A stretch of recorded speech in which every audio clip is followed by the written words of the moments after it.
Hello, good morning. Welcome to the Sunday Supplement. Coming up on today's show, from brave new world to same old world. Mauricio Pochettino's Tottenham side, they're beaten by Manchester United at Old Trafford. England, they're World Cup winners again. Steve Cooper's under-17 side takes Spain apart in the final. What next for Phil Foden, Ryan Brewster and the rest of the England gang? And Manchester City, they march on. Is it too soon, though, to be talking about them as one of the best sides in Premier League history? Three of the best football journalists in Premier League history: Ian Ladyman, football editor at The Mail.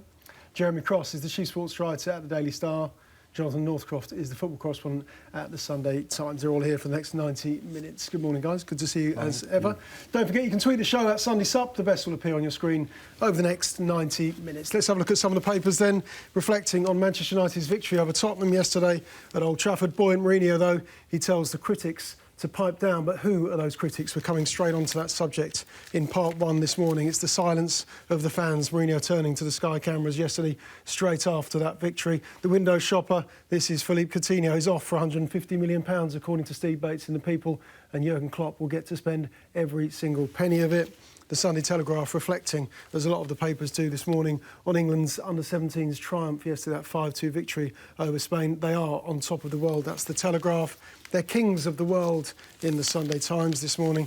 Everybody with that shot of the joyous players yesterday celebrating that triumph. Back page of The Sun as well, similar headline, out of this world. We're coming on to those under-17s in part two of today's programme. What about this man, though? Great win for him in the week in the League Cup when they beat Tottenham at Wembley. But Bilic is decked. 6 minutes into injury time yesterday, Wilfried Zaha's equaliser for Crystal Palace secures them a point at Selhurst Park, the Sunday Mirror. You don't know what you're booing? That's Mourinho talking about the Old Trafford supporters. Was it him? Was it the fans he was having to go at? And the freebie Sanchez, he's on his way out of Arsenal, but Manchester City will not pay a penny for him. That's according to Simon Mullock in the Sunday Mirror this morning. But let's get on to events yesterday, because you were at the game, John, between Manchester United and Tottenham, and Mourinho with that shushing motion at the end of the game. It was very, very deliberate, and it was, of course, one of the big talking points after the game. Why did he do it, and who was he directing it at? I thought, it was classic Jose in many ways yesterday. I think it's part of his psychology.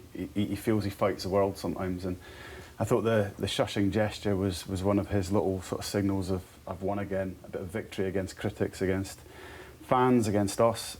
Just to give the context, you had a tight game where I suppose he did what he does very well, which is nullify the opposition, played a very good tactical match, and then when it was poised, he made the substitution, taking off Marcus Rashford. Now, I think everyone in the stadium at that time, certainly United fans, and I'll admit me as well, it just looked like the wrong decision, because Rashford had been the most threatening United player. Lukaku had a very quiet game, and you just couldn't understand why it wasn't Lukaku going off. But that's why Mourinho's Mourinho. Martial comes on, he combines beautifully with Lukaku. Lukaku was a different player with Martial on, won the game. And I think Jose at the end, it was to the fans that had sort of booed, not exactly booed, but there'd been sort of grumblings in the stand. There were definitely a few boos there, weren't there? That sort of mutterings, I suppose. But also to us, I think he's had a lot of criticism since the Huddersfield game, since being negative at Anfield and not winning the match. And because he did almost the same as he did at Anfield, but then ended up winning the game through one of his substitutions, I think it was a message to journalists as well. And afterwards in the press conference, he was a little bit coy about it, but he was asked about the Einsteins of the press, and he sort of took that on. He said, I think everyone needs to calm down and shush. And he talked about the fans, and he said, just be calm and enjoy the game. Leave me to do my job. So he went away feeling very vindicated, very, very Mourinho yesterday. On the point of the substitutions, because when Son went off and Llorente came on as a substitute for Tottenham, that was looked at as a positive move by Pochettino to try to win the game. But why was it viewed differently when Mourinho took off Rashford and replaced him with a like-for-like player? A similar style, similar I know what you mean. player. I was guilty of it as well. I noted down that Pochettino was trying to change things a bit by bringing on a different player. And it looked like Jose was going like for like, but there was a bit of a tweak to it. But isn't he trying to win by sending Martial on, isn't he trying to win the game? It was a more positive, it turned out to be a more positive substitution than it looked, because what he did was he sent Martial on to play right off Lukaku, whereas Rashford had been roaming around. So Martial actually played higher up the pitch and played beside the striker. So it gave him an extra man up front, as it were. So it did turn out to be a more positive substitution. And he'd seen something, you know, he told Martial, go and attack some spaces that I hadn't seen spaces behind the Spurs defence, but he saw that they were coming, and to be fair, he brought it off. Is he getting a rough ride, Mourinho? Well, he'll always court this sort of publicity well. I think he brings a lot of it on himself sometimes. But the thing about yesterday was the pressure had been building because he got a lot of stick after the draw at Anfield, which was a really poor game, and they were really sort of unambitious United at Anfield. And then they went to Benfica. But the onus is on the home team in that game. It's Liverpool at Anfield. Why did Mourinho get the stick after that game, not Klopp? Well, because, you know, I think people perceive Liverpool's defence to be quite a weakness, and he played one up top. Lukaku looked really lost and living off scraps, and it just felt like there was no effort to win the game. And to win a title, you've got to win at those sort of games, especially away from home at your rivals, big rivals. But then they were laboured in Portugal and relied on a real bad mistake from their Benfica goalkeeper to win that game. They didn't play well that night. So the pressure, and then they lost at Huddersfield, obviously, which was a bit of a disaster because, you know, he questioned their attitude, and he was right to question their attitude. So it was all a bit of a build-up of pressure. And like Johnny said yesterday, it all came good for him. Have we got too used to this? It's all about the nostalgia, Ian, of the Fergie years. Oh, the cavalier football that they played, and he'd be substitute after substitute trying to win the games. Do we just get carried away with the nostalgia and the memories of that? Absolutely. Are those memories accurate? A lot of it's nonsense. I was covering Man United for the best part of 12 years during part of that. And, yeah, there were some terrific days and nights at Old Trafford where Fergie teams would score twice in the last 10 minutes and rescue games. And I tell you what, there was a lot of afternoons where if you had a book with you, you'd have got out your bag and started reading it. Seriously, because that's the way football is. There's not a football team in the world that can play brilliantly every week. Manchester City will find that out soon enough.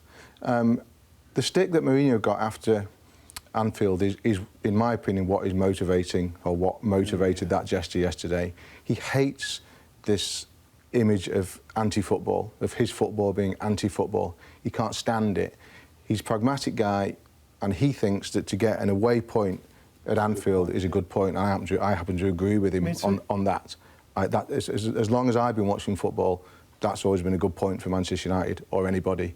And I don't think you have to win at Anfield to win the league, by the way. I think you need to win at home more than anything. If you take 4 points off them in a season, you've done what you would be pleased. And that irritates him. I know towards the end of last season, when he was getting stick for not chasing fourth place, when he gave up on fourth place in order to try and win the Europa League, and he was to get in the Champions League that way, and he was getting stick for that. He hated that. He had a real, to use a northern phrase, a real cob on ahead of the final. Yeah. A real cob on about that. I remember he was really irritated ahead of the press day before the Europa League final because of the things that have been written about him. He knows, I'm not saying he reads it himself, but he knows what's written, and things like that really, really get to him. And I think that was what was motivating him yesterday. And you know what?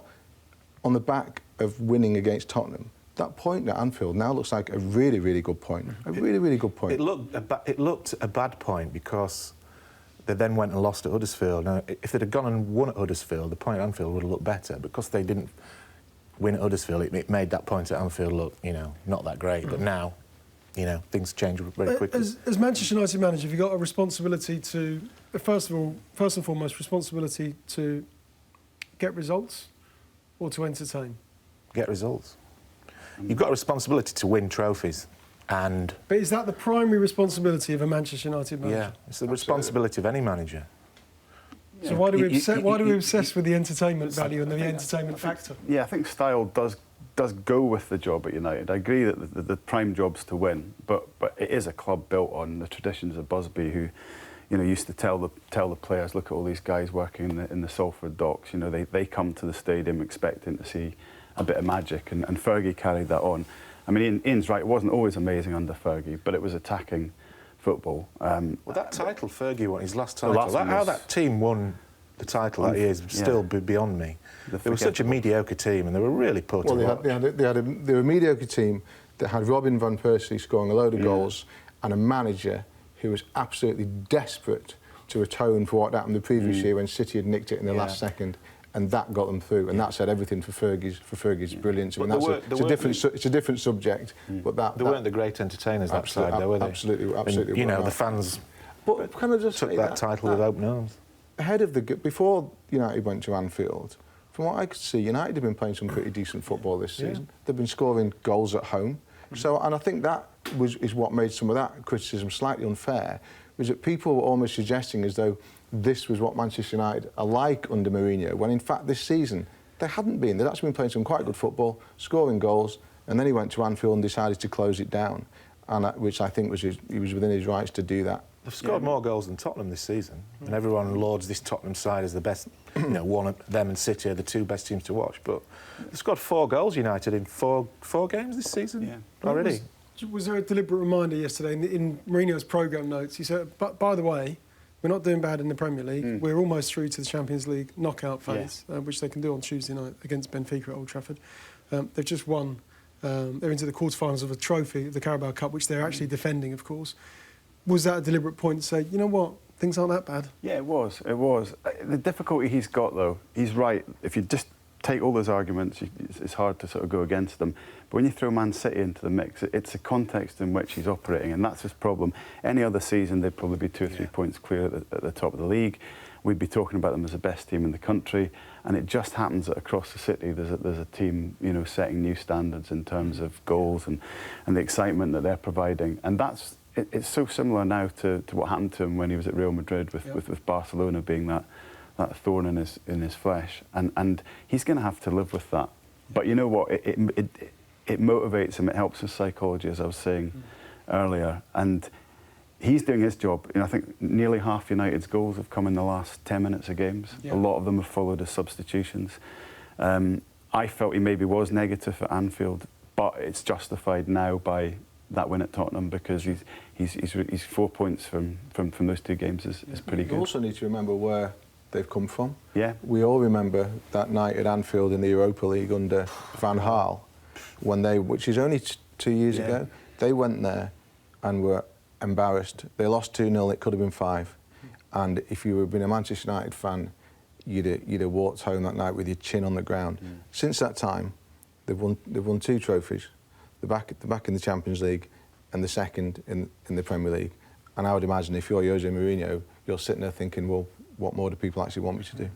He did beat Tottenham yesterday, of course, with another classic Mourinho tactical triumph. Tottenham, of course, the questions raised by a number of people this morning, John's piece, Ollie Holt's piece in the Mail on Sunday, is the absence of Harry Kane and just how important he is. OK, we accept that he's one of the best players, one of the best strikers in world football. But do Tottenham need to find a way to win when he's not in the team? They do, but let's remember, yesterday that game came down to 2 mistakes.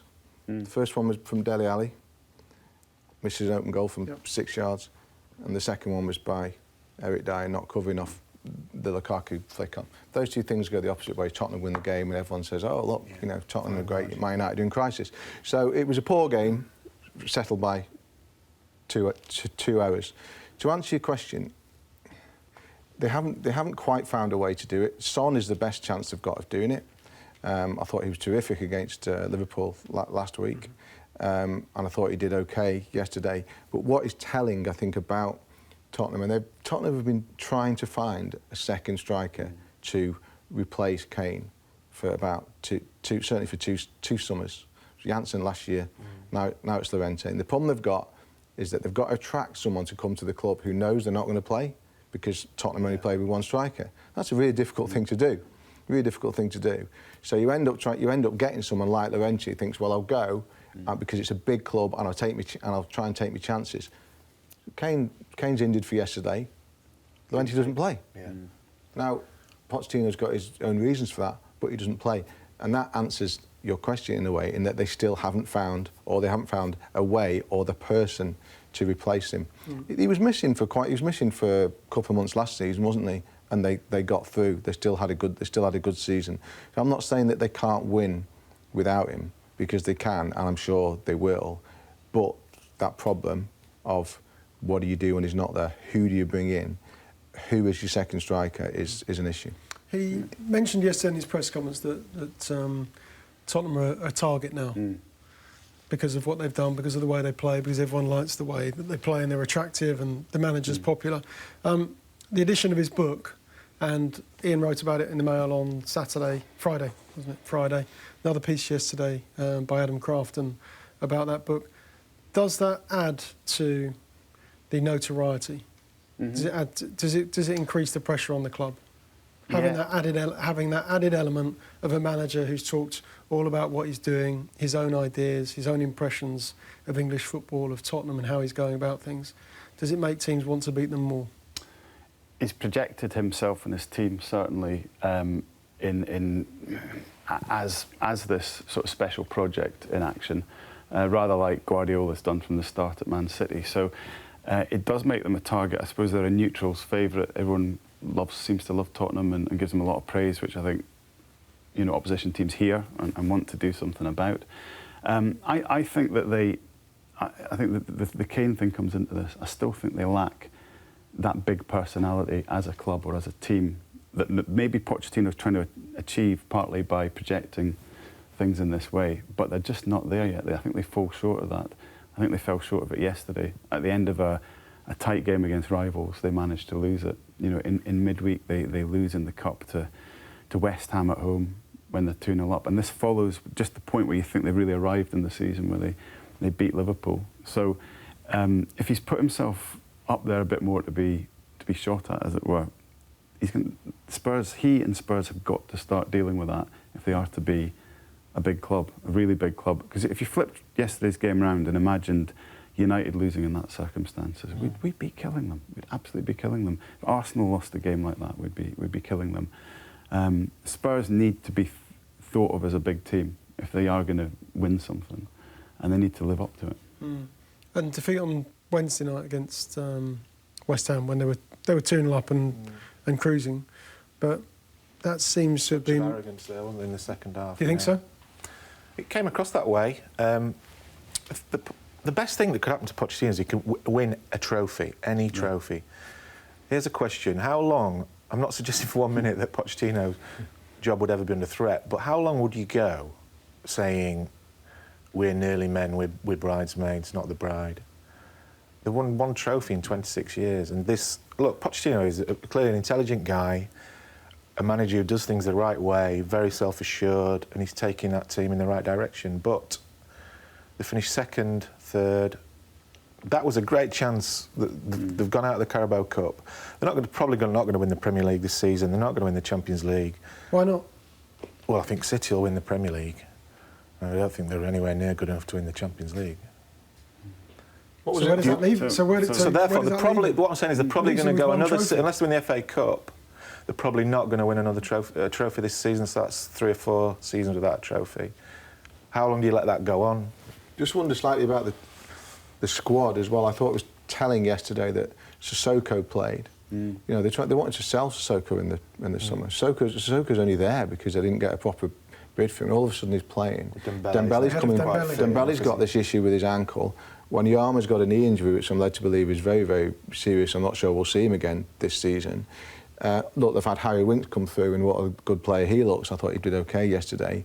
But all of a sudden, you just look at it, and you look at Manchester City. You've almost got 2 players for every position, apart from goalkeeper and left back, maybe. Almost got 2 players for every position. And you can't say the same about it's their attacking about Tottenham. They lack depth. Yeah. You can't say the same about Tottenham. You don't want to be going to Old Trafford playing a player in Sissoko who in the summer the manager didn't even want at the football club. No, sure. OK, feels like a bad defeat yesterday for Tottenham at Old Trafford. Good win, though, for England and their under-17 side. They're on top of the world. We'll talk more about them next after their 5-2 victory over Spain.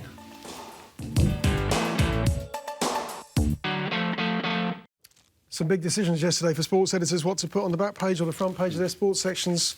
No question for the Sunday Times, the Kings of the World. This is England's under-17 side who beat Spain 5-2 yesterday in the final of the under-17 World Cup. The world at their feet is the Observer's take on it. And there's nothing like going overboard, is there? This is the ratings of the players in the Sun this morning. Curtis Anderson 10, Stephen Sessegnon 10. All the players get 10 except Phil Foden, who gets an 11 out of 10. First time I've ever seen that in history. But I guess given the manner of the performance, and it's not too often we get to lift World Cups in, that it's understandable that everyone getting a little bit carried away this morning. Absolutely, yeah. If you can't get carried away after you win a World Cup, then you're never going to get carried away. I was just thinking this morning, actually, that when you do our job, obviously we watch a lot of football and go to a lot of great places and see a lot of very good football, and you don't get necessarily blasé about it, but you become slightly immune to certain parts of it and the kind of the thrill of certain parts of football.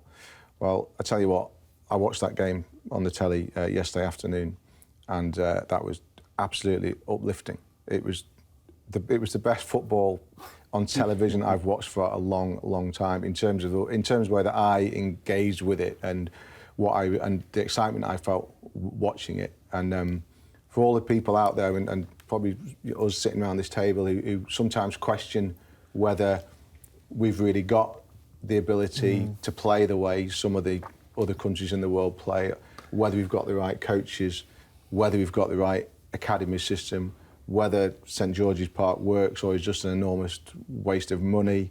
Well, if you sit down and watch that game, then that will answer quite a few of those questions, because they were absolutely magnificent. They were the best team. They almost scored in the first minute. Lovely 1-2 down the right side, almost scored. That set the tone, and from that point on, they were absolutely fantastic. It's a miracle. I don't know how they were 2 down, because both those goals came against a run of play. And the only thing I thought at the time was the Spanish looked slightly more clinical, a little bit more streetwise when they had opportunities. And I thought to myself, if England are going to lose, that is why they're going to lose. But I didn't really think they were going to lose it at 2-0 down, because they were superior in terms of technique, confidence, tactics. They passed the ball through the Spanish all afternoon, created endless chances, and 5-2. Probably just about. Were you impressed? Just about did it right. So They were good. as you can tell, I'd have given them all 6 out of 10. It's a good job you're so enthusiastic, because you've got to write about this today, haven't you, for the moment? Yeah, I might do. OK. Is this proof that the SGP project, the Elite Players Performance Plan, that it's all working? Yeah, I mean, look, it's not just these guys. You know, we have other age groups that have won as well. The under-19s, I think, won the European Championships. Obviously, the under-20s won the World Cup as well. So there is a bracket of players that have benefited from. I know St George's Park obviously gets a lot of bad publicity. It's, you know, like Ian said, it's people question its purpose and what it actually does. But that's more because we have to go and see Gareth Southgate in the middle of nowhere, on the Thursday morning, isn't it, before the Germany game? But whoever appointed Steve Cooper as manager of this team, I know the FA get a lot of things wrong and they're having a nightmare recently with the PR and everything, but we all know about that. But whoever appointed him as manager of that group really deserves a big pat on the back, because he's moulded. There's clearly a lot of talent there, but he's got them playing in a really good way, like Ian said. They were. I watched it as well, and they were fantastic. And also, you know, to go 2-0 down, a lot of England international teams would have just folded. So the mental strength's clearly there, the character, which we can't always claim to have a lot of, you know, judging by the senior team. So, yeah, you'd have to say yes. Things are working at St George's Park, and it all bodes well for the future. The issue, obviously, now is, will these guys go on to play for their club sides, first teams? We'll get on to that. We'll get on to that in a moment. Is this also proof that England are learning to cope with tournament conditions and the environment? Because, as Jeremy just said, the under-20s won the World Cup. The under-17s have just done it. In an environment that they wouldn't be used to, that they wouldn't be familiar with, being away from their families, their homes, their usual habitat for a long time, but they've managed to see the job through, and they've done it with style, as Ian said, but also they've done it emphatically. They've undoubtedly, as part of this project, prioritised how you play in tournaments. So yesterday, I think, took England's record in 2017 to 34 games in tournaments at age group level without losing a game in 90 minutes. You know, in fact, and extra time, the only losses have come in penalty shootouts. So there's definitely a getting to grips with tournament football. I think this team went out a month before, or at least they've spent a month together properly away from their clubs, you know, bonding, all that sort of stuff, which the under-20s did when they won in Korea. Both tournament wins have come in a climate that isn't like our own, and is the kind of thing that we're going to face in World Cups in the future, because I think the next few World Cups are going to be after Russia in hotter climes. There's so much that looks like it's going right. I think we haven't talked about the physical aspect. I thought throughout the tournament, England just looked on a different physical level to opponents. You know, they were always stronger at the end of games, scored late goals. You know, the way they got men in the box at speed was real sort of testament to their conditioning and their ambition. I think we've talked about the FA. I think we should sometimes separate football and the other stuff and recognise the difference. I think you'd have to say that while the FA are still doing really badly at dealing with the kind of big social stuff, they are doing pretty well now, I think, at the technical stuff. And, you know, Dan Ashworth, who has failed at the other stuff, is doing really well at this stuff in producing age group teams, a pathway between them, a bit of joined up thinking. And it's hard to think how much more the FA could be doing at the moment, which of course throws it back to the clubs. Sure. The point you make about how the players bridge the gap between success with the national side at a young age and then going on to play for their first team. Frank Lampard yesterday, of course, young player at West Ham, went on to play for Chelsea. And of course, we know his background, his history and his pedigree. He said the young lads should go on, enjoy the moment and celebrate, go on Instagram, do whatever. But you have to remember you've nowhere near made it. What comes now is the real hard work. The next steps are massive. I remember trying to take those steps. Getting into the reserves at West Ham, I struggled. Got into the first team, I struggled. It now depends on the mentality of those lads. Is Lampard right? Yeah, I mean, I suppose the hard work's still... I mean, look, what they've achieved will live with them forever and no one can take that away from them. But ultimately, the goal for these guys now is to establish themselves at the clubs, play regular Premier League football, and then go on from there. You'd like to think that they would all do that and they could all stay together and be tweaked and, you know, in 5-6 years' time they could go and represent us at a World Cup.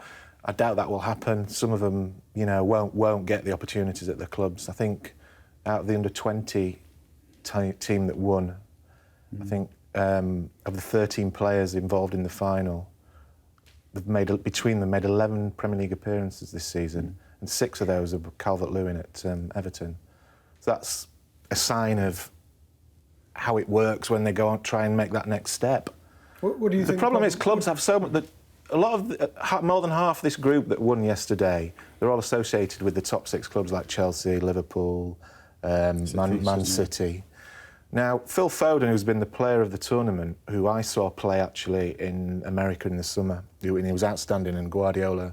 Played against United. He put his name on the map afterwards because he spoke about him really well afterwards and said, watch this space, this guy's going to be big. And so it's proving. But he's not played for City this season. He's not... Well, he's 17, he's young. Well, true, yeah, but Wayne Rooney was playing for Everton at 17. He played for England at this stage. Michael Owen was playing for Liverpool when he was that age. So, you know, it's just... The thing is, the clubs like City and Chelsea, they have so much money, they buy ready-made players and they block the path of these players coming through, and that is something which needs to be looked at. At half-time yesterday on the coverage, there was quite an interesting interview with Adi Boothroyd, who's obviously the under-21s coach now, and he actually used the phrase glass ceiling, and he was very specific about what he believes are the reasons. I'm not saying he's right, but his view, and therefore I presume this is representative of how the FA feel. He said as long as we have a majority of foreign coaches and foreign owners, there'll always be foreign players, too many foreign players, and these players will hit a glass ceiling when they get to a certain age. Now, I'm not saying that's a really sweeping comment for AD to make, and I'm not sure I agree totally with that, but it's interesting that that's the way the FA clearly view it. They clearly are quite happy to put all the responsibility for these lads' development onto the clubs. And I think that is the issue. As much as what Frank says in the Sunday Times is right, a lot of it will come down to the players and their attitude, and it will come down to their physical development. They're still young. Some of them won't develop as we would like physically, etc. But equally, there is a huge responsibility on our clubs to try and get these guys into teams. I mean, look what's happened to the best player, so I'm told, of this group it wasn't there yesterday, Jadon Sancho, because Dortmund pulled him back. Now, He's since gone on to make his debut for them as well. And the reason he went to Dortmund was because there was no place for him at City, but they wouldn't sell him. Tottenham wanted him. City wouldn't sell him to another English club because they knew how talented he is. So he's lost now. I'm not saying he won't come back. But he's gone out of our system. So that's not helping. That's not helping anybody. Bruce, who's got the Golden Boot, scored 8 goals, I think, in the tournament. He actually was at Chelsea's academy and he left when he was 14 and went to Liverpool. Yeah. So you couldn't see a path towards the first team. Sure. I don't understand the point about foreign coaches that AD makes, though, because the best coaches in the country at putting kids in are Pochettino, Jurgen Klopp, Rafa Benitez has the youngest team in the Premier League at Newcastle. So I don't think it's a foreign coach. I raised it because that is clearly an FA view, and that's interesting that's the way they say it. I think it's a sweeping generalisation. For all his faults, Van Gaal was good at that at United in his spell there. Well, some of that was Rashford. Rashford was an accident. Rashford was an accident. Absolute accident. All right, we're going to talk about foreign coaches next because another one got sacked at the start of the week. That was Ronald Koeman at Everton, replacing him, an Englishman, David Unsworth. More on him next. Welcome back with us this morning, Ian Ladyman, Jeremy Cross and Jonathan Northcroft. Let's just remind you quickly what's in the papers this morning. Mourinho telling the critics to pipe down. A good win for him, a tactical win, a famous win for him yesterday against Tottenham, 1-0 at Old Trafford. You just know that he'd love it. You don't know what you're booing. He talks yesterday. He hasn't been specific, but it does seem he's having a bit of a pop back at Manchester United fans yesterday after they booed his decision to take off Marcus Rashford and replace him with the match winner, Anthony Martial. The freebie Sanchez, according to Simon Mullock in the Mirror this morning, Alexis Sanchez, Manchester City won't pay for Alexis Sanchez. They want him on a free next summer. Sunday Times, Jonathan's paper, reflecting on the Kings of the World, England's under-17 side, winning the World Cup yesterday. It's reflected, of course, in most of the papers this morning, back page of the Sun as well, out of this world. But back to the Premier League. Cross, you bet on Cross. Slaven Bilic not happy yesterday. Mikel Antonio, his mistake yesterday leading to Wilfried Zaha's 96th minute equaliser for Crystal Palace, got them a point, salvaged a point for them at Selhurst Park. Bilic, a man, of course, under pressure as the West Ham manager. But let's talk about a manager who did lose his job at the start of the week, and that was Ronald Koeman at Everton. Did he have to go? Did it get to that point, the point of no return? He did. He got there very quickly as well this season. It almost felt overdue. And while you don't like to call for managers to be sacked, I think he just got to the point where it was broken between him and players, him within staff at the club. I think it was a pretty bad atmosphere. And then on the pitch, Everton were, they were supine, they were slow, they were just not playing like the Everton that you think. So it looked like it was coming, but then it also looks like they don't have a real succession plan. And it's one of those things that clubs do, sack a manager without knowing what comes next. So it's uncertain what direction they're going to go in, and I thought they might have worked that out before sacking him. There are a few pieces at the start of the week. Dominic King wrote in the Mail. A few of the other guys on Merseyside also wrote that there just wasn't a connection between Koeman and the Everton supporters. Is that fair? And why is it so important at that club? It's the culture of the club. But you go to Goodison Park and it's the kind of place they cheer a tackle. They celebrate a corner. Yeah, they want to have that kind of us against the world mentality with their team. David Moyes dubbed them the People's Club, and that's stuck, and that's how they like to see themselves. A lot of those old players didn't escape their notice that Koeman always said Everton rather than us or we. If within the club, there were things happening, like he moved the first team to a new building away from the kind of academy players and all the other staff, which is mad when you think Everton had been founded on that kind of youth production line and being a very unified club. But that's not unusual, is it? Liverpool train away from their academies. Guardiola's done the same at City. It's the type of thing that comes back to haunt you if you start losing games. I think it's got to be appropriate to the club. I agree. Maybe at a certain club it makes sense, but Everton's strength surely is being a kind of bit of an underdog team. Everyone has won. That's part of their psychology. And I mean, anecdotally, that they're just saying that the mood around the training ground changed completely straight away. Just there's more conversation going on between staff because when Koeman was there, he had his sort of circle of Dutch-speaking people who they were their own little sort of clique, and And now there's that sort of old Everton unity back. That's brilliant, but they still need a proper manager now. But we always analyse, and that's a really interesting background from Johnny there, but we always analyse these things when a manager goes, and we speak to people who we know at clubs, and we ask those questions, and we get sometimes, if we're lucky, get these answers, and you try and build a picture of what it was like, and then you therefore say, well, that's what was wrong then. Yeah. But the fact is that if you're winning football matches, all that's just fluff. Yeah. All that's just fluff. You could spin it, put it on its head, and say that's the sign of a manager who knows what he wants, stamping his own personality on the club. As long as you're winning, he's fine. I think, although all of that is really interesting, he's been killed by what happened in the summer. He's been killed by not buying the right players, and therefore not having a good enough team. But people were tipping him for the title at the summer. Sorry, the Lukaku thing was bizarre because we all knew he was leaving. We weren't quite sure if he was going to United or Chelsea, but we knew for a fact that he was going. And OK, look, they wanted Giroud, and according to Koeman, he was in the building and then changed his mind at the last minute. But there was no backup plan, there was no alternative. It just looked like it was all sort of wishy-washy and not very well thought out. He wanted Gylfi Sigurdsson, didn't he? I mean, he made that clear. Well, look, he mostly got the players he wanted. But the issue is, if you sell Lukaku, who's your main source of goals, you've got to replace. You can't replace him like for like, but you've got to get someone in who is going to fill that gap, and he didn't do it, and it's killed him. And the interview that you're talking about, when he said an interview that he's done in Holland this week, which turned up in the Mirror, in which he said Giroud was in the room. I'm not sure whether he was talking literally or metaphorically. Yeah. He said fine, but he was almost talking about that as if therefore that was just a bit of bad luck, something that didn't go his way, rather than taking ownership of that as his responsibility as the manager. He couldn't sign that player, whether he blames the player or Steve Walsh, the head of recruitment, for not having someone as a backup. I don't know, but he has to kind of put his hands up and say, that's my fault. You can't always blame it on somebody else. If you start a season without the right players, it's a manager's fault. The other feeling with Koeman, I don't know if you guys share this view, but I got the impression that you never thought he was going to be there for the long haul. You always thought he was using Everton as a stepping stone, maybe Barcelona, perhaps. I know he obviously would. He might have been obsessed with that, but there's nothing in his managerial career to suggest that he's going to be the next Barcelona manager. He's fully committed. He's in this. He's going to be there for 5-6 years. You just never got that impression from Koeman. I don't know if he's. I don't know why. That's the feedback I got, and the body language just didn't seem right. Okay. On that very point, why is that different from Mourinho saying Manchester United won't be my last job? And Mourinho's being specific. Because he's second. This will not be my last job. Because he's second in the league, and Koeman isn't. Won trophies. Yeah. Koeman isn't. Which goes back to your point. If you're winning games, simple as that. What does it matter? Yeah. He's already won them 2 trophies.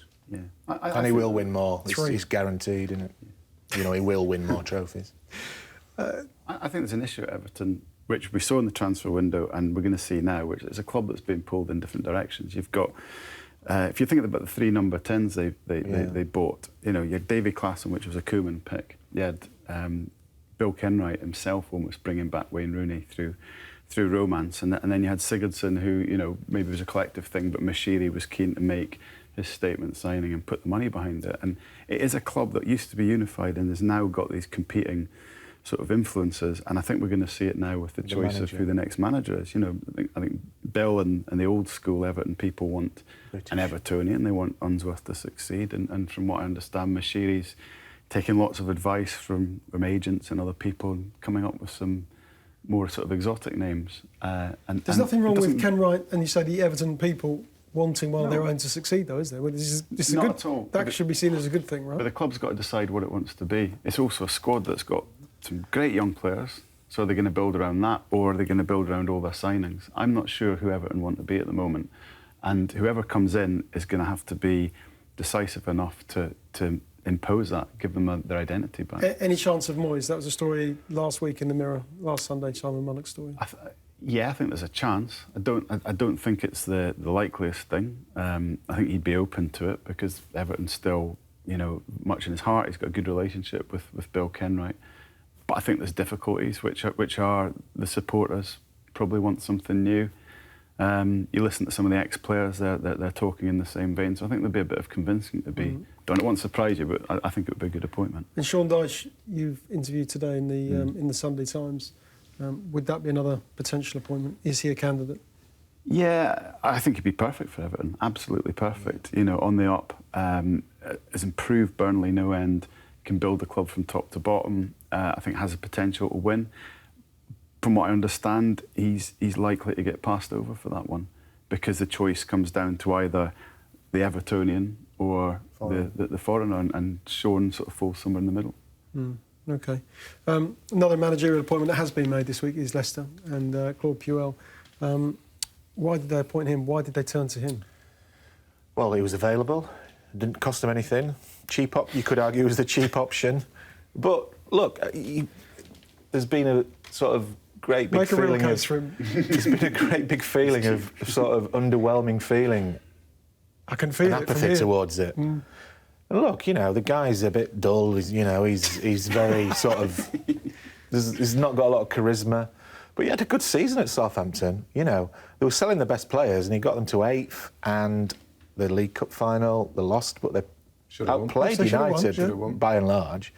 So, look, would Leicester take that now? 8th and a cup final? They'd snatch your hands off. So I'm not saying he's going to do that, but I just think you've got to give the guy a chance. You know, look, he's not an exciting appointment. I don't think the players would have been, you know, cracking open a can of beer to celebrate, but that's the key now, how the players react to him. I mean, if some of them have written him off before he starts, then they've got problems. But, you know, you'd like to think they're a bit above that now. But we'll see.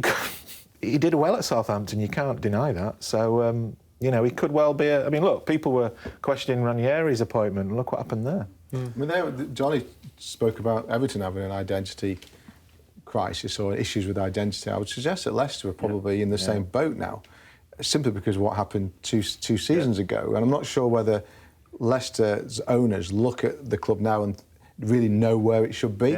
Whereas 5 years ago, you'd have said if Leicester can finish 12th in the Premier League for every season for the next 10 years, they've been terrific. Now they've won the thing. I'm not quite sure what they want or where they think they should go. And I think that's reflected by the fact they've sacked Shakespeare so quickly and by this appointment. They think they should be at the top, OK. Next up, we're going to talk about a team that is at the top, Manchester City. Another win for them yesterday, this time at West Brom. Is it too soon to be talking about them as the best ever side in Premier League history?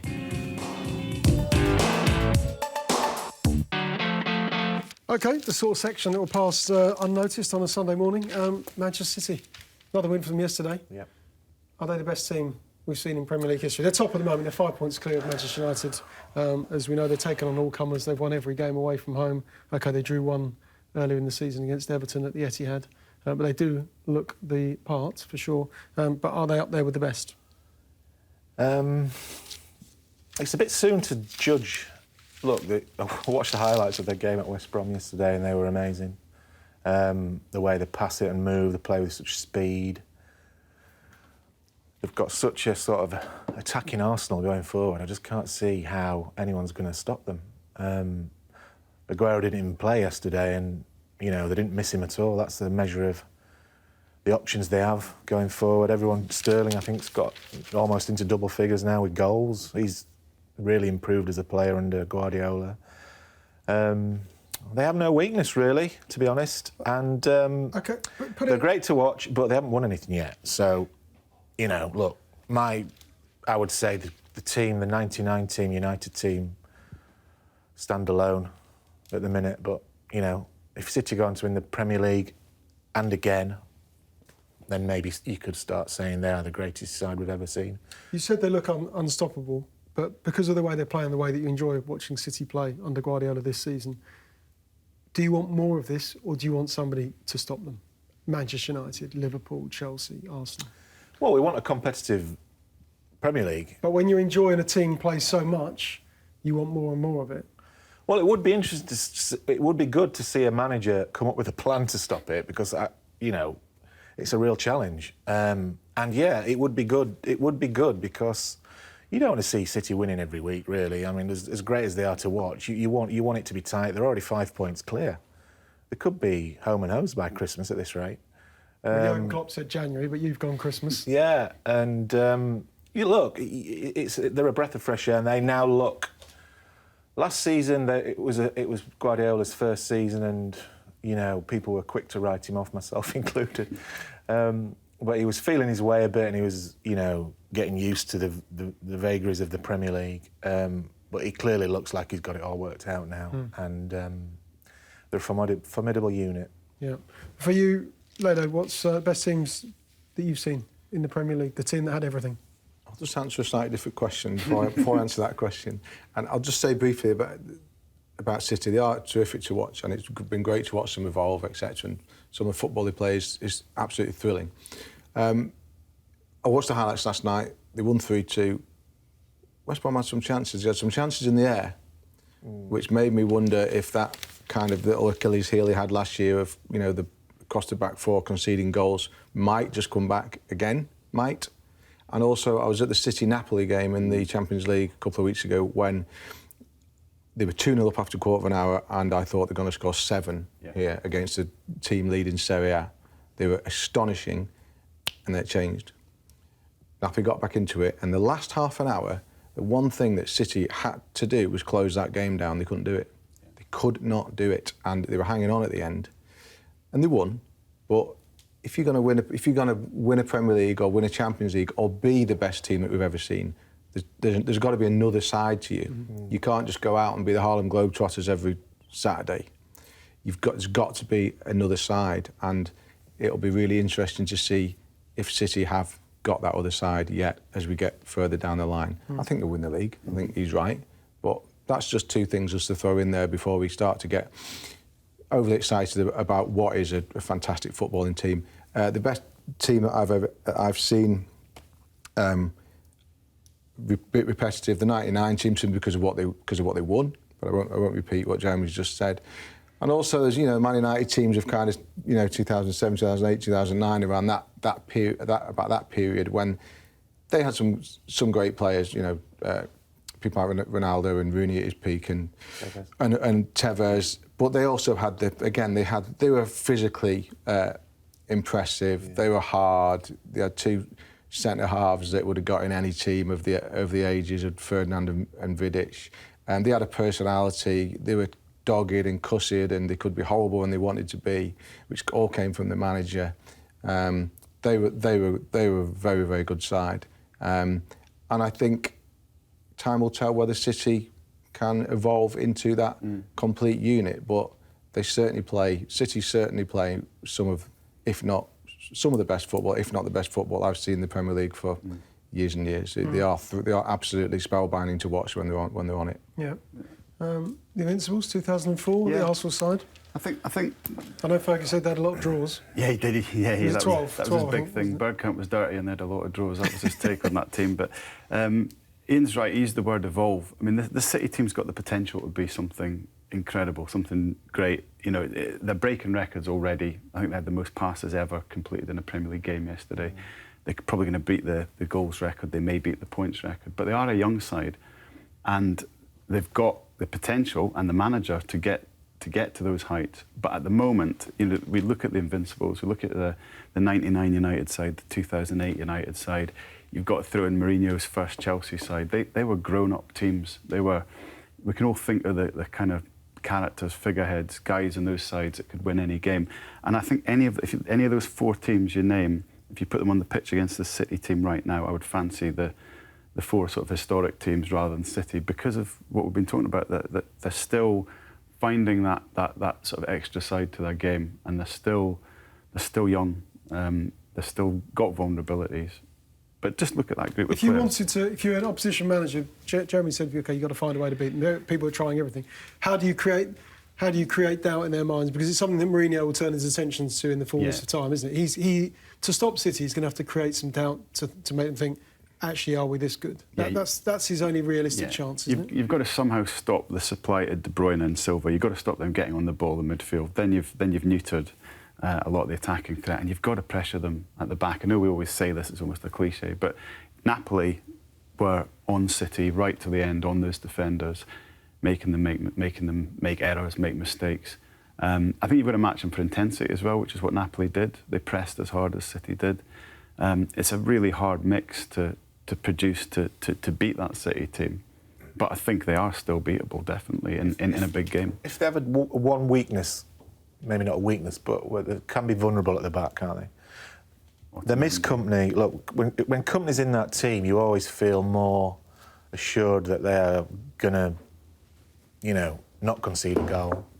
But he signed 2 fullbacks in the summer in Mendy and Walker, who are attacking defenders, basically. They're not defensive defenders, they're attacking players. So that showed his intent. But, like Johnny said, you need some sort of grit and sort of ruggedness at the back. And Stones is a great player, and he has matured a lot under Guardiola this season. He's coming, he's coming out now, becoming a better player and more confident. But he had the best game of his career, I thought, at Chelsea a few weeks ago. Yeah, he was great.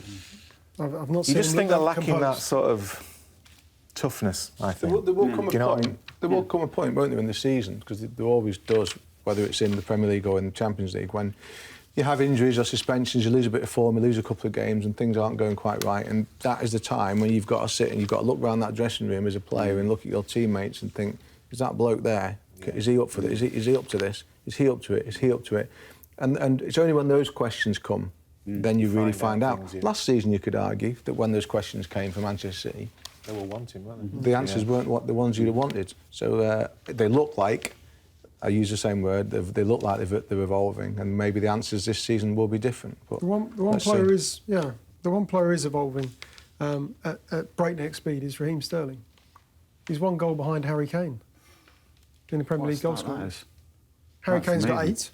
Well, Raheem Sterling's got 7. the one thing but that... can we just go back to August when he was linked with a move to Arsenal? Yeah, And I don't think I was alone in thinking that might happen. yeah. That might just happen. Well, he had a bad summer, didn't he, last summer with England at the Euros?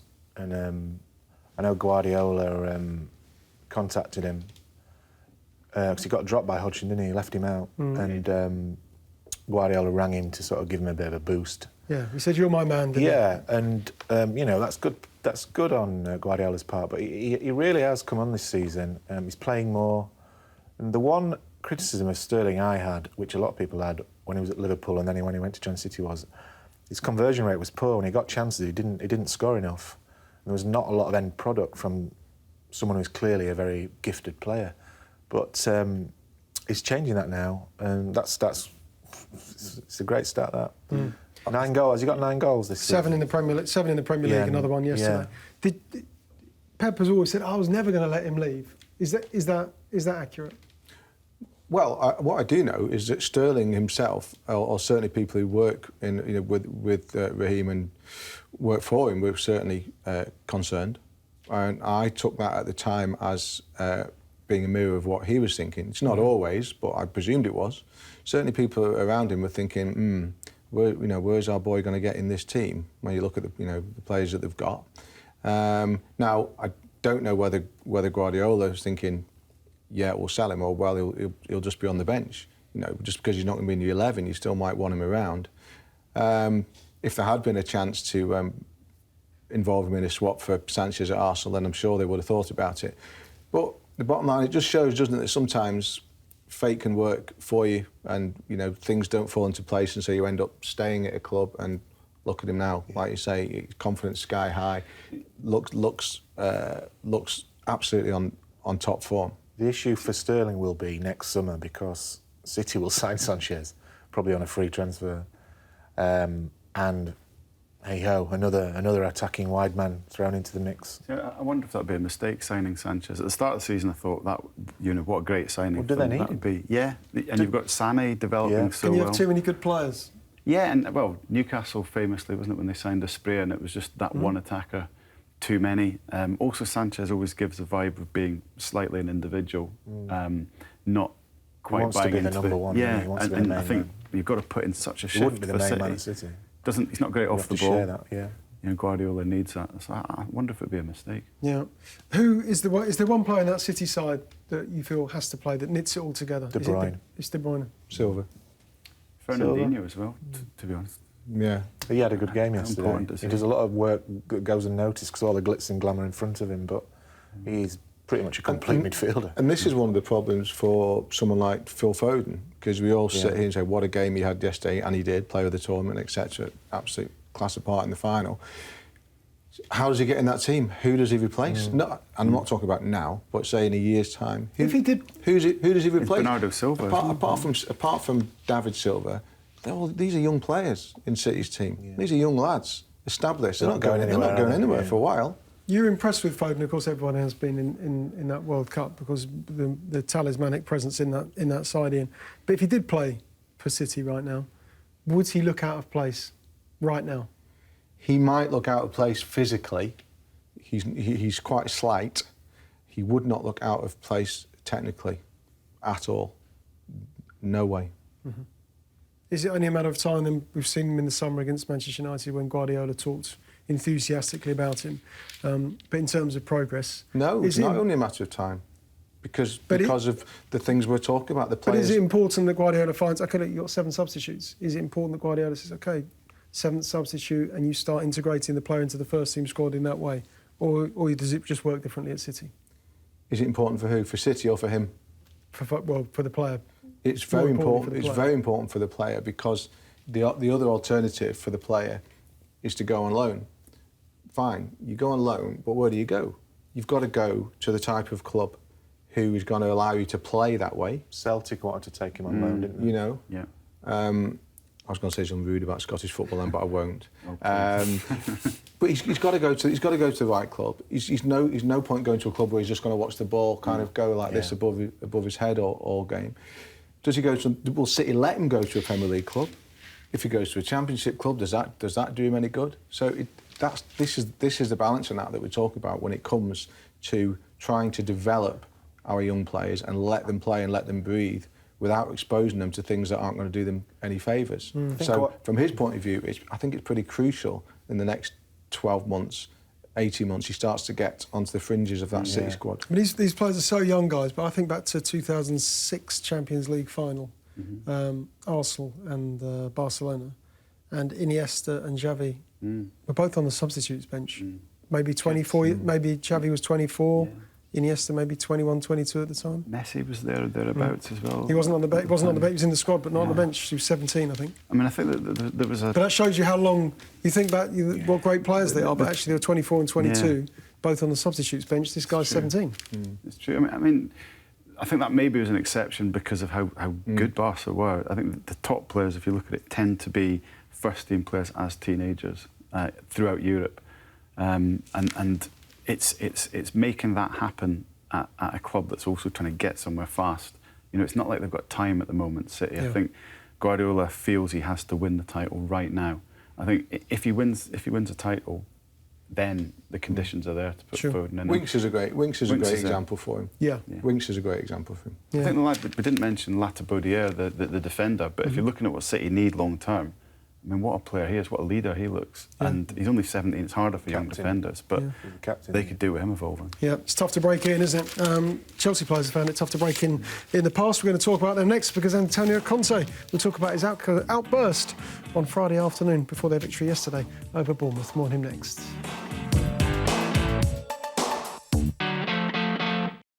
OK, good win for Antonio Conte and Chelsea last night. They beat Bournemouth. Eden Hazard's goal separating the two sides down on the south coast. We want to turn our attentions, though, to Friday and Antonio Conte's press comments because he drew the line. It felt like he was saying, you guys in the media, particularly, taking too many liberties. You crossed the line, get back in line. You're not showing me enough respect. Is that a fair reflection of what he said or a fair assessment? And is he right? It was quite a remarkable outburst, turnaround for Conte because when everything was great last season, he was winning the title. He was, in bed with all the guys and taking them out for drinks and beers and everything was hunky-dory. And obviously things aren't going as well for him this season. He's a combustible guy, He wears his heart on his sleeve. He's a passionate fella. You can see that on the touchline with his body surfing and all that nonsense. But look, these stories don't come from nowhere. The suggestion is that some of the players have been in contact with Steve Holland, who now works with Southgate and the England setup, who's very popular still with a lot of the players, criticising Conte's methods and... Should make it clear on the Steve Holland point that that's been strenuously denied by the club and by Steve Holland, according to Antonio Conte. Conte's now saying that people are just out to cause trouble for him, but this is how it is in the Premier League. It's a heavily scrutinised business. You know, there's going to be things written and said that he won't like, and he, in an ideal world, you rise above it, but he's clearly a guy who is feeling the pressure. You always feel with Chelsea that the two defeats away from some sort of crisis, you know. It's like a volcano that's just bubbling under the surface, so watch this space, I would say. But have we overstepped the mark? The guy who won the title in his first season in English football with Chelsea made his famous tactical switch after the Arsenal defeat last season. They romp home, they go on to win the title. Have people been taking liberties in?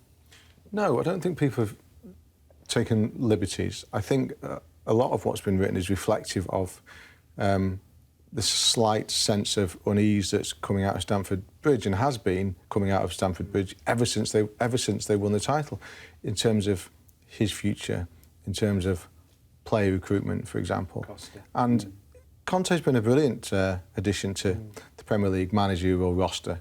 Absolutely fantastic. He played some lovely football last year on the break. Very clever.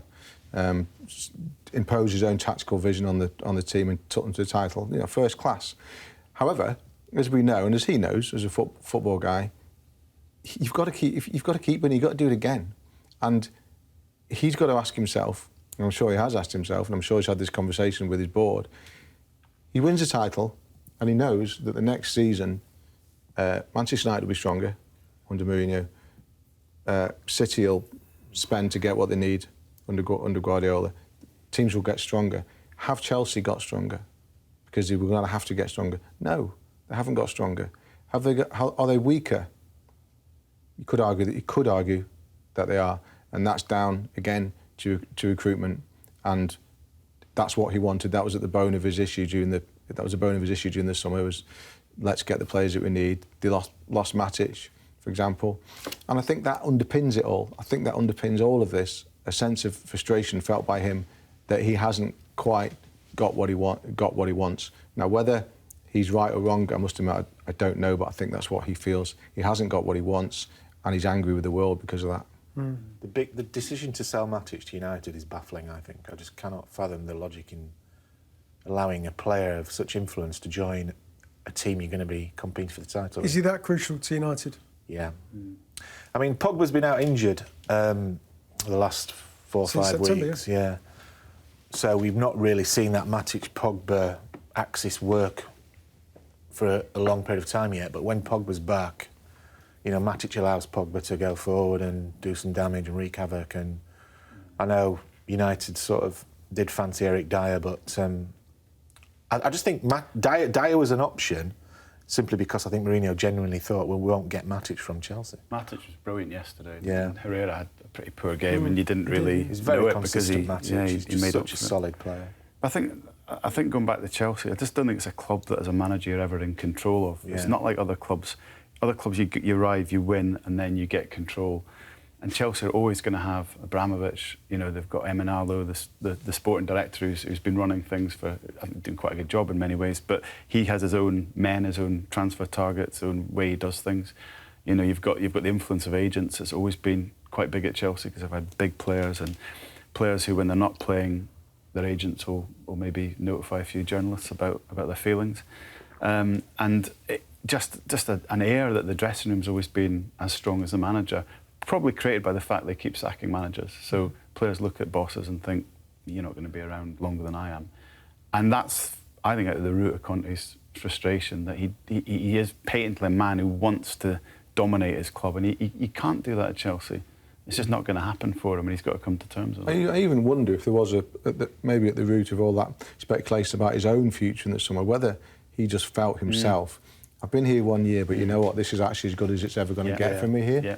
This is as good as it can be. I don't think the Costa thing Which is a shame. either. I'm not getting the targets I want. Yeah, you know? The way he treated Costa it created a summer of discontent, really, didn't it? And yeah. OK, well, certainly a disruptive start to the season. They lost their first game, didn't they, against Burnley on the opening day. They've lost 3 in the Premier League so far. So have another side that I want to touch on as well. We talk about them most weeks, particularly when they lose, which is Arsenal. They did win yesterday at the Emirates. They came from behind to beat Swansea. But the AGM, of course, dominated the news agenda in the week. Jeremy, is that just more of the same, or did you feel there was more volatility than ever before at that meeting of shareholders? I thought it was embarrassing, the whole episode, to be honest. And for the club, you know, it's just negative publicity. You know, the fans, the shareholders. You're not getting up to leave, are you? The shareholders. Another couple of minutes. Yeah. I'm done. The shareholders are clearly fed up of having years of mediocrity. The Wenger situation's a farce, in my opinion. I think it should have gone 2 years ago. They just seem like a club who just settle for second best. You know, they just drift along, making money, and that's all Kroenke seems concerned with. It's like an old Soviet Politburo thing, wasn't it, where everyone at the floor votes one way and then the block vote comes in. Old Sir Chips. But they didn't, you know, and Chips Kezik's there and they don't field any questions from the floor, you know. It's almost like they're walking away from the responsibilities, really. Arsenal have a view on what happens at those meetings. I didn't go to this meeting. I went to one a couple of years ago, which I think was quite similar. I think they're always very similar. Arsenal argue that the noise that is made from the floor at the AGM is always made by the same people. They once said to me, if you came every year, you would know that it was the same people every year, asking the same questions, kicking up a fuss, making the same points. Therefore, they say that's not necessarily representative of the way our shareholding as a whole or our fan base as a whole feel. It's the same with the Wenger out banners. It's like, oh, it's just a few. Now, nobody can prove that either way, but what is interesting again about the AGM is that the one guy who always stands up to calm everything down is Wenger. But he's the problem. He's the problem. He's the solution on the day because, it's Arsenal, we can't be rude to Arsenal. Yeah. He's the problem. Somebody, I think it was Chips Keswick, said at the meeting that, or it might have been Gazidis, one of them said that Arsenal are where they ought to be in terms of revenues and the ability to spend. Yeah. But the one thing that makes the difference, if you are in that situation, the one guy you rely on to make you punch above your weight is your coach. That's why you need a coach to do it. Wenger used to be able to do that. Now he can't. Sadly, much as we love Arsene, he's the problem. And every year he tells them, we've got a special team here, something special's happening if we just wait a little bit. And that's why the same guys ask the same questions every year, because it's the same situation that never changes. Yeah, why do we keep believing it? Why do we keep listening to it? Well, I think I went past that point with Wenger over the last couple of years when they didn't win the league in 2016. I think that's the point I stopped trusting that it was going to go somewhere for him. Even though I came back from holiday and daftly thought they might have a good season, it settled into the same as ever. Every time something moves forward, there's not enough dynamism in the transfer market, and they are where they are. Yeah, they are where they are. Which is who are the people who think that Wenger? I don't know. We'll have to discuss it on the next show because we've run out of time, unfortunately. Thanks very much to the guys. Thanks to Ian. Thanks to Jeremy. Thanks to Jonathan for their company this morning. We'll see them again on the supplement very soon. Lots of football coming your way. It's live. It's all on Sky. Brighton against Southampton from 12:30 and Leicester against Everton 3:30. That's on Sky Sports Premier League and main event. You can watch the in-game goals and the highlights on your mobiles on the Sky Sports app. Download it now. More goals on the way. EFL goals in the Championship up next on Sky Sports Football.